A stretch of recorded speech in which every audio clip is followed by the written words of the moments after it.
បាទมันខ្ញុំអត់ស្គាល់ដែរផ្ទះហ្នឹងបាទคนที่เราไปเห็นนี่ได้นะ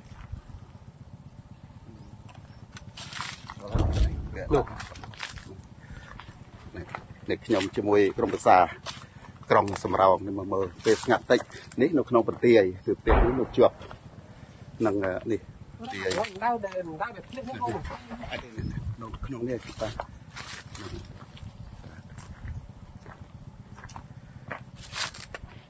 ហើយពីស្ងប់ស្ងាត់បន្តិចហើយខ្ញុំបានចូលមកថតផ្ទះបងប្អូនប្រជាពលរដ្ឋយើងនៅក្នុងបន្ទាយគោ6ដោយផ្ទះអ៊ុនធីផ្ទះនេះអញ្ចឹងបានឆេះទាំងស្រុងដោយសារគ្រាប់នៅចោលសៀមវាបានបាញ់ចំណានេះគ្រាប់អញ្ចឹងធ្វើឲ្យនេះបាទហើយមកដល់ពេលនេះគឺសភាពនៅតែបាញ់ផ្លោងនៅឡើយទេតែខ្ញុំឆ្លៀតឱកាសបន្តិចតួចនេះដើម្បី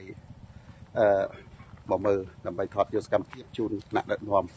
ឲ្យបានជ្រាបបាទសូមអរគុណសូមអរគុណណា